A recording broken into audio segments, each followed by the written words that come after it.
Olá a todos, sejam bem-vindos ao nosso canal para o estudo de mais uma questão de O Livro dos Espíritos, pedindo a Jesus que nos abençoe, nos ilumine e que permita que os bons espíritos possam estar conosco, nos intuindo, para que possamos assimilar e colocarmos em prática o que estamos estudando. Estamos na parte terceira, que trata das leis morais, no capítulo 4 da Lei de Reprodução, e o tema que vamos estudar hoje é poligamia. A questão é a de número 701. Allan Kardec pergunta: qual das duas, a poligamia ou a monogamia, é mais conforme à lei da natureza?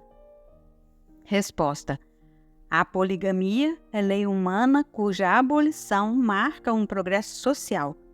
O casamento, segundo as vistas de Deus, tem que se fundar na afeição dos seres que se unem. Na poligamia, não há afeição real, há apenas sensualidade. Nota de Allan Kardec. Se a poligamia fosse conforme a lei da natureza, deveria ter possibilidade de tornar-se universal, o que seria materialmente impossível, dada a igualdade numérica dos sexos. Deve ser considerada como um uso ou legislação especial, apropriada a certos costumes, e que o aperfeiçoamento social fez que desaparecesse pouco a pouco. Miramês nos diz que a poligamia, como lei dos homens, é transitória, enquanto a monogamia está mais vinculada à lei de Deus, pelos processos que se veem na natureza, sendo o sistema mais acertado em uma sociedade mais evoluída. No entanto, com o passar dos tempos, até o próprio casamento deverá obedecer ao progresso. As leis de Deus se mostram nas leis naturais, que dominam toda a criação. Convém observar que, no avançar da humanidade, a instituição do casamento vai ganhando terreno e se aperfeiçoando para melhor educação das criaturas e melhor instrução das almas.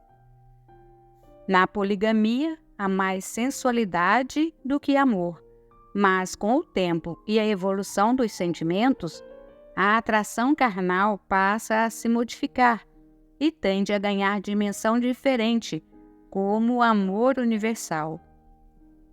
A humanidade já mostra sinais evidentes de melhora neste campo, porque o rei Salomão, diz-nos a história, tinha 1000 concubinas e uma mulher legítima.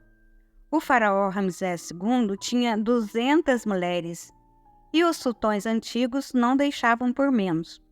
Porém, os tempos trouxeram modificações morais para essa gente e não se veem os homens de hoje neste desregramento como no passado.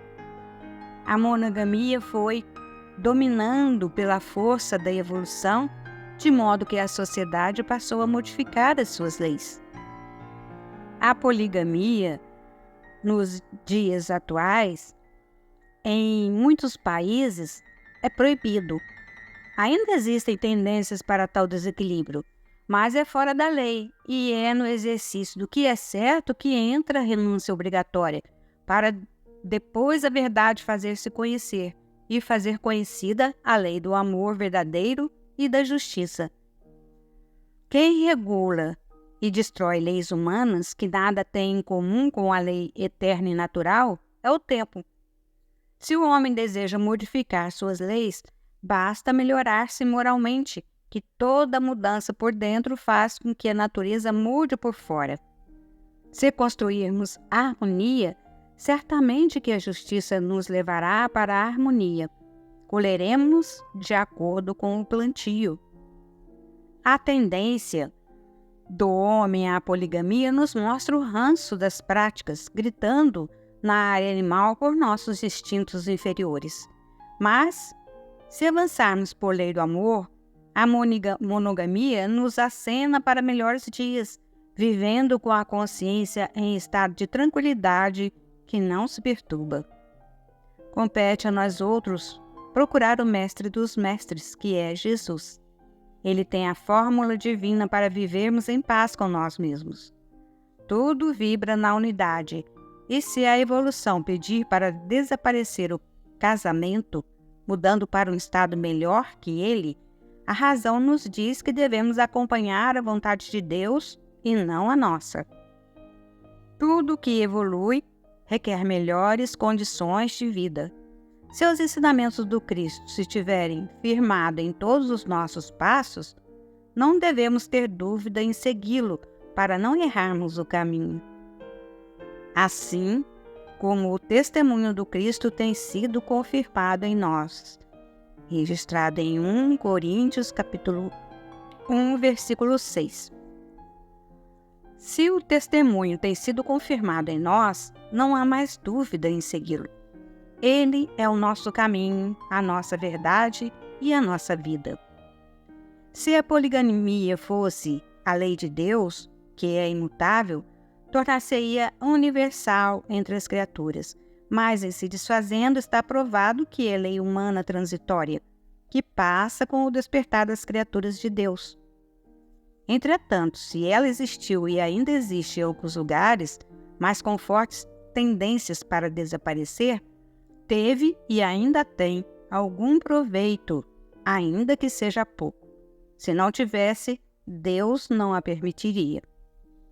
A humanidade cresce e, com o crescimento, aparecerão as mudanças do modo que a evolução determina.